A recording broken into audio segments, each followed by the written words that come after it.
Everyone, Dave Dubeau here with the Property Profits Real Estate Podcast, here with another one of our Investor Spotlight interviews. Today with Marc Bushee, zooming in all the way from Fargo, North Dakota. How are you doing today, Marc? Amazing. Yeah, thanks for having me on. It's my pleasure. So Marc is a real estate investor. He's also a realtor. He's been in the business for over 13 years at this point, and he's very actively investing in real estate as well. So we're going to be talking about what Marc likes to invest in, why it makes so much sense, and what's in it for him and his investor partners. So, Marc, why don't you tell us a little bit about how did you get started with real estate investing, and what really kind of piqued your curiosity, your interest? Sure. Yeah. My first interest in this was at about 2008, and at the same time, everyone else, of course, was trying to flip houses, and it was during the bubble. And HGTV has these shows that's all house flippers, whatnot. So I got interested, and I read some books. Rich Dad Poor Dad, of course, is the book that got so many people into real estate. Yeah. And so I was interested in that, and I thought, well, why not just get fully into this? And so I actually used my vacation at my last job, went down and got my real estate license, put my 2 weeks notice in, became a realtor, and said I'm going to do this full time and be a realtor and become an investor. So had a partner who was a contractor who we started off with together, just buying some little fixer-uppers, our first little fourplex, worked on some apartments on the weekends, that kind of thing. Okay. Yeah. And just got more and more involved. So you started right off the get-go with small multifamily properties, is that correct? Yeah, mostly, single family and a couple of small multis. Yep. And so bought cheap, fixed them up, got them rented out, increased the rents, and just we've just been buying and holding for the most part on these properties. Well, that's interesting, because a lot of people, like you're saying, they see these HGTV shows and flip this house and all that kind of stuff. Makes flipping look like a lot of fun. But you guys you went along those lines. You found properties that needed to be fixed up, but instead of flipping them, you held on to them. Why? What kind of clued you into that? Well, I didn't know what it was called at the time, but now people call it the BRRRR strategy. I guess that's a common term. It's the buy, rehab, was a refinance, rent out, and repeat. So. Instead of flipping the house and getting rid of it, we just thought it's better to hold it as an asset. And so we did the rehab. We would rent it out, hold the property, and eventually we could refinance the property, pull cash out, which is almost like flipping, but you get to keep the property. Yeah, so, which sounds like a hell of a better idea to me. Yeah. So we keep the assets. We pull the money out and go buy the next property, and that's what we just kind of kept doing, rinse and repeat over and over. So as we gained a little bit of capital, some equity, my partner, who was the contractor, decided to become a home builder. Okay.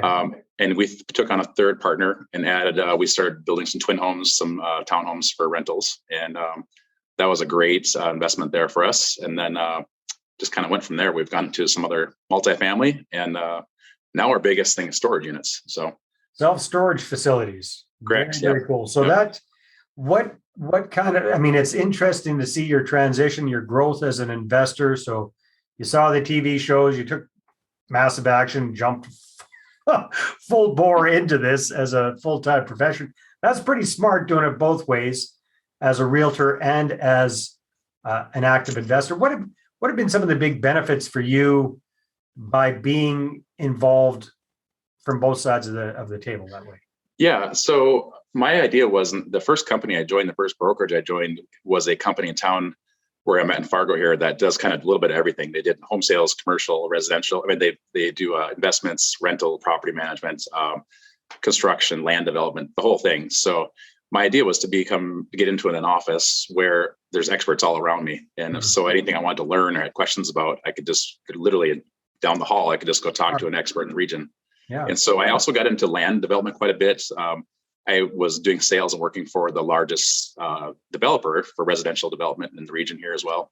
So that was great. I got to learn the market very well. I got to meet all the builders and contractors and stuff. So I kind of got myself just immersed in the whole thing. And it was so nice to meet all these experts and have just these great people around me. So that was my goal, and that's what I did. So. Well, that is fantastic. All right. So went from single family homes and small little multifamilies into land development and multifamilies. And now you're starting to look into and focus a lot more on self-storage. What is it about self-storage that you like so much, comparing and contrasting it with what you've done before? Well, there's no tenants, there's no toilets, there's no pets. It's got the same concept as having, if you have 100 storage units versus 100 apartments, it's the same idea. You're renting out these units and making a, profit. And, but there's no one living there. There's no one late calls, for water leaks or frozen pipes or whatever it is, they literally are renting garages from you. And the worst thing that can happen is they might back into a garage door, whatever. But that's one of the big appealing factors for us is that they're easier to manage, they're easier to maintain, and it's more simplified. So yeah. All right, so it's a lot less of a pain in the butt kind of. Yeah, that's and don't get me wrong, we still have the rentals. We're still looking for more rentals that way, but this has been another avenue we've been looking at here. So we just bought our third storage facility here this year, and so that's been that's fantastic. And whereabouts are you doing most of your investing? What markets are you focusing on, Mark?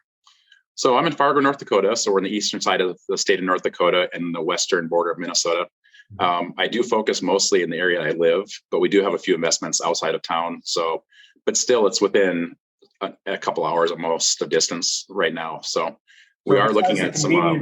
Besides the convenience factor, what are some of the fundamentals around this market that make it a good one to invest in? Well, one thing is I know the market. So I'm from this area. I've lived here my entire life. I understand the markets better than if I just went to some random city and had to learn from scratch, Right. And so the Midwest here is just really, I think, is a great place to live, to work, to play. It's, I think it's, just the people around here. We don't have big cities. We don't have big crime. We don't have big traffic. We don't have things like that.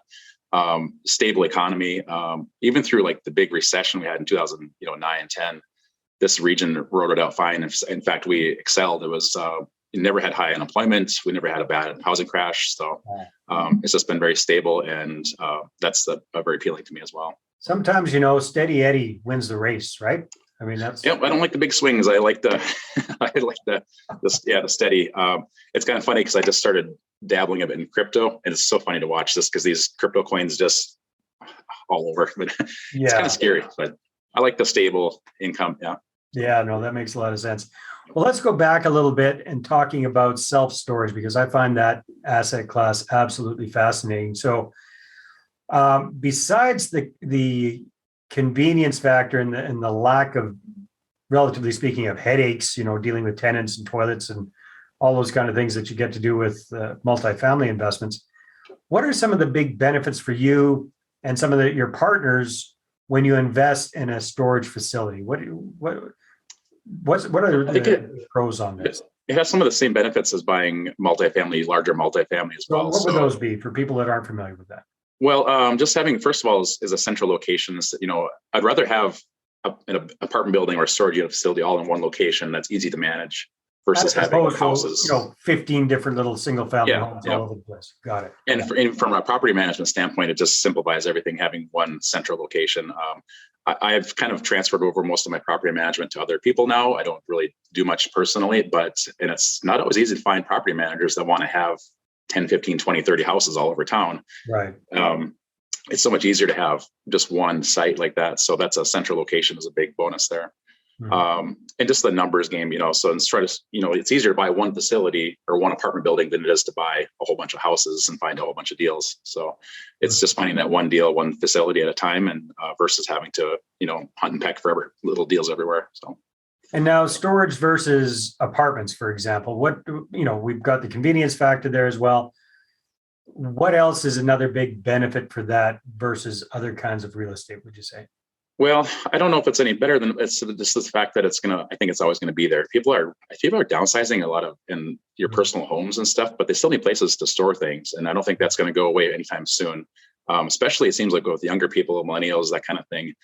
People aren't looking for giant houses anymore. They're not going to have all this place to store, but they still have things. And so I don't see it going anywhere soon. And it's just a very easy asset class to manage. It's going to be stable, I think, for a long time. And I mean, North America, we love our stuff, right? I mean, we got stuff coming out our ears. We need somewhere to put it. We're loath to sell it or get rid of it. So storage facilities are great. Now, correct me if I'm wrong, Mark, but I've also heard that nothing's perfect, but when it comes to a stable asset class, self-storage is pretty much as recession resistant as they come, right? Because when times are good, people are making more money, they're buying more stuff, they need somewhere to put it, so they need self-storage. When times aren't so good, unfortunately, people are losing their homes, they're downsizing, they still need somewhere They need to store. Yeah. their stuff, right? So it's kind of from your perspective, kind of either way, it works well for you. Would you agree? Is that? I agree. Yeah. Yep. So it's especially where we're at here. So I think we have similar weather to where you're at in Canada. We have cold winters and hot summers and stuff, but we have a lot of seasonal transitions. So there's always something to store. There's people storing a boat. They're storing their winter stuff. We don't see a lot of lulls in the business. It just seems to be pretty stable year round as well. So that is beautiful. Now, let me ask you something here, Mark, because I've heard this. I don't know if it's true or not, but I've heard a lot of places, the actual amount of rent you get per square foot of a storage unit is the equivalent of what you get for the same square footage in an apartment. Is that true where you're at? I mean, obviously storage units are a lot smaller than an apartment, but on a square foot basis, is it fairly close? I'd say it's similar. You're probably getting slightly less per foot, I would say, in the storage, but it's not a big difference. But again, there's to build these and to maintain them is far less than apartments are per foot too. So that's what I mean. Your overhead is so much lower in a storage facility. You don't have to worry about, well, you might have heat concerns with some of your units. You might have heated units and other units that aren't. I'm not sure in your. Yeah, we don't personally have any climate control, but that is available. So it's even better if you don't, because then you don't have to worry.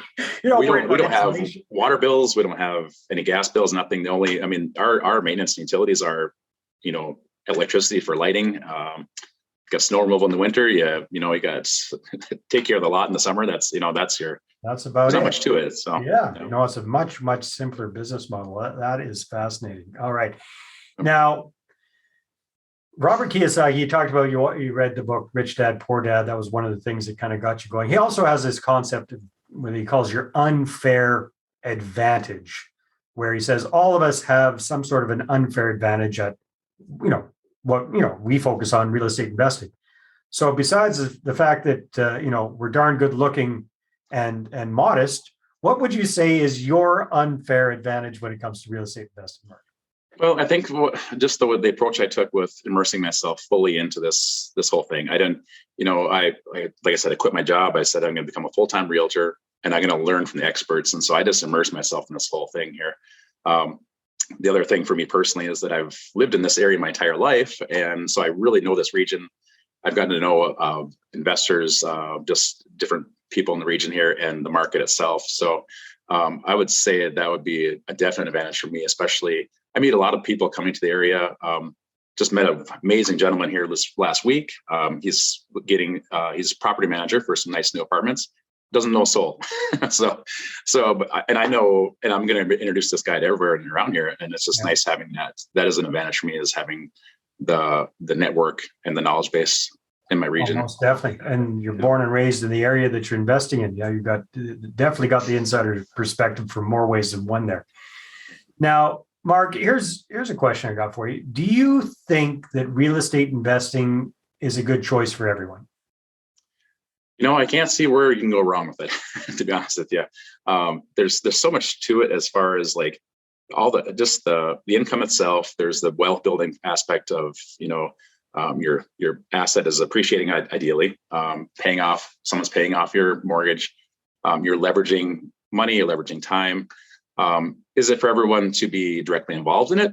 Maybe not. Maybe you don't want to be the guy out there, changing toilets and, working on painting, units all the time, that kind of thing, working with tenants. But in some way or another, I think that real estate's a great, investment for just about anybody. You can be as active and hands-on as you want, or you can be very passive and just, invest with partners or invest with other people. So, yeah, that makes a lot of sense. Well, Mark, this has been a lot of fun. It's fascinating what you're up to with real estate investing, your progression from just kind of hearing about it. Then, you just jumped in with both feet, becoming a realtor and then starting to invest in smaller properties and then building up over time. And now shifting into these self-storage facilities, which I agree. I think that's absolutely fascinating. So hats off to you for all you've accomplished. And if people are watching this and they want to connect with you, what should they do? Well, you can reach me on my website here, and my brokerage. It's mark@jkpropertypartners.com.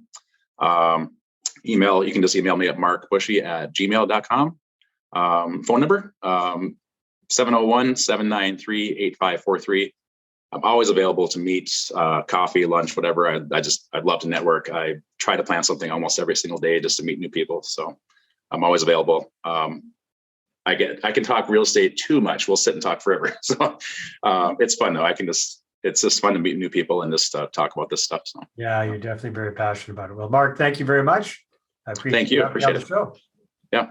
All right. Thank you. All right, everybody. Take care. We'll see you on the next episode.